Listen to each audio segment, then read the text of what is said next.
Meu nome é Marcos Deitcher, eu sou professor do IMPA, que é o Instituto de Matemática Pura e Aplicada. Já faz mais de 40 anos que sou professor dessa instituição. O pessoal acha que já deveria me aposentar. Muito bem. Esta palestra foi organizada pela FAPERJ, que é a Fundação de Amparo à Pesquisa do Estado do Rio de Janeiro.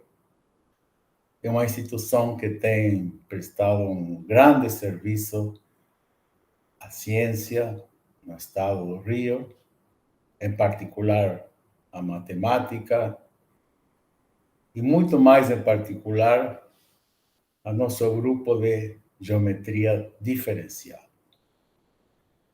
O que eu faço exatamente é isso, geometria diferencial, que vem a ser o cálculo diferencial aplicado à geometria.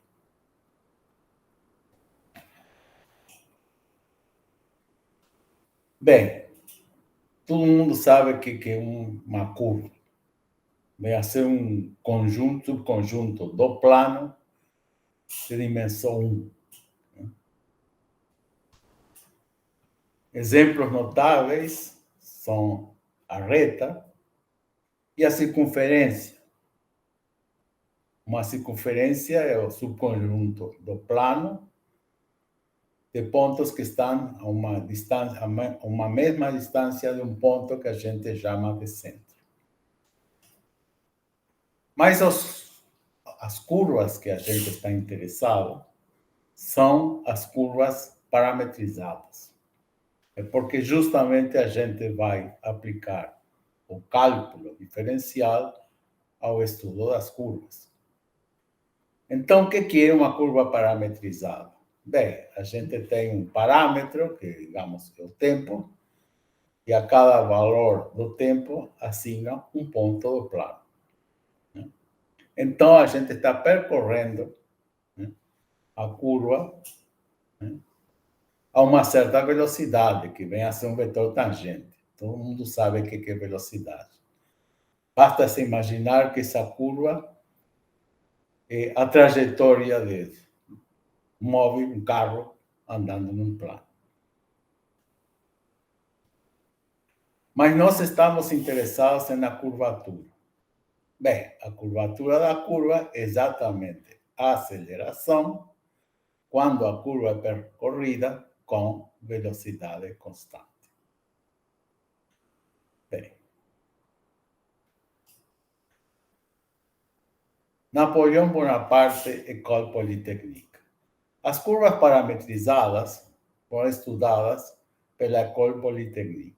A École Polytechnique é uma muito famosa instituição da França, dedicada fundamentalmente à engenharia.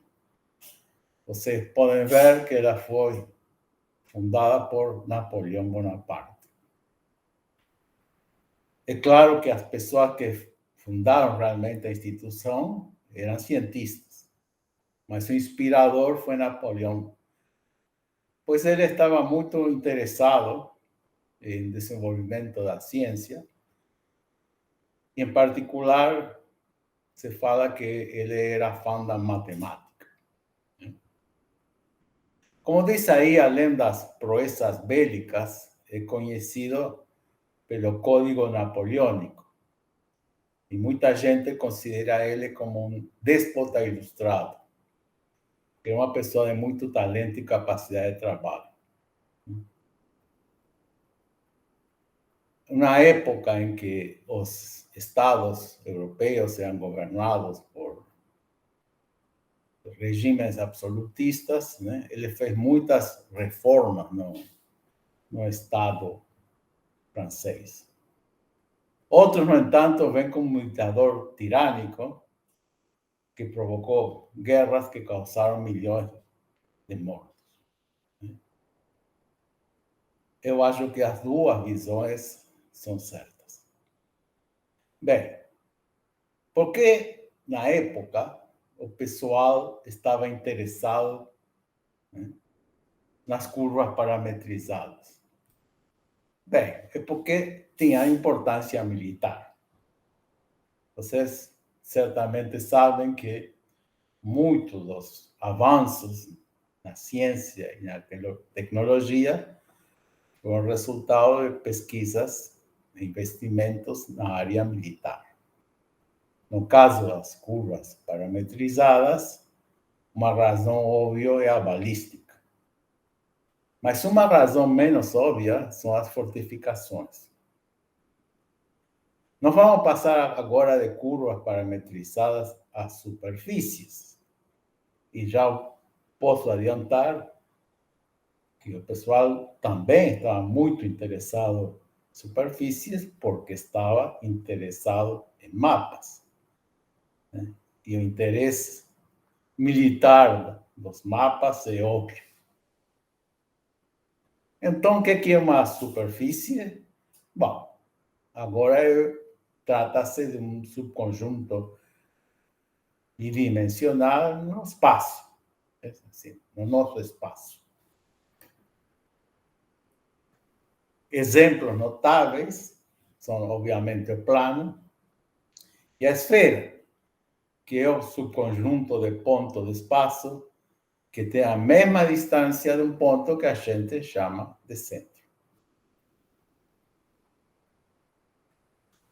Bem, o pessoal primeiro estudou, então, curvas parametrizadas e depois se interessou no estudo das superfícies. Você pode, se você pega um ponto de uma superfície, você pode pensar que em uma vizindade desse ponto, a superfície está formada por uma multitud de curvas que passam pelo ponto. Quer dizer, a primeira ideia é você estudar superfícies, estudando as curvas contidas nas superfícies, passando por um ponto. Muito bem. Nós temos agora o conceito de plano tangente em um ponto da superfície. O plano tangente em um ponto é aquele formado por todos os vetores velocidades, vetores tangentes, de todas as curvas parametrizadas das superfícies que passam pelo ponto. Uma pergunta que você se faz logo é: por que é um plano? Ou seja, não é óbvio que se você pegar qualquer curva parametrizada passada pelo ponto, né, necessariamente o seu vetor tangente vai pertencer ao plano. Bom, na época foi um resultado importante provar que, de fato, todos esses vetores tangentes de todas essas curvas que passam pelo ponto, né, formam um plano. Agora, se você vai estudar a superfície tendo que estudar todas essas curvas, fica difícil. Né?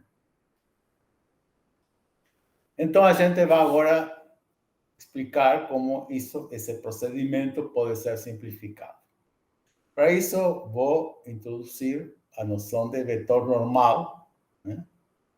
Que é um ponto, que é um vetor perpendicular ao plano tangente no ponto da superfície.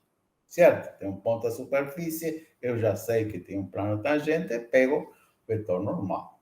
É claro que tem duas opções segundo a orientação. Escolha um deles. Uma vez que eu tenho um vetor normal, eu posso falar de seção normal à superfície pelo ponto. E essa vai ser a curva resultante da interseção de um plano, passando pelo ponto, que contém o vetor normal. Né?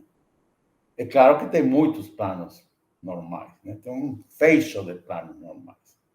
Né? Mas se eu só considerar seções normais, né, eu tenho que considerar um conjunto bem menor de curvas. Exemplo de seções normais. O primeiro exemplo é o plano. toda seção normal ao plano é uma reta. Se eu for para o segundo exemplo, que é a esfera, né? Toda seção normal, né? É o que a gente chama um equador, ou seja, uma espécie de um círculo massa. Mas se pegar uma superfície um pouco mais complicada, né? Como nesses dois exemplos, né? Bom, aqui as seções normais são as curvas um tanto mais complicadas.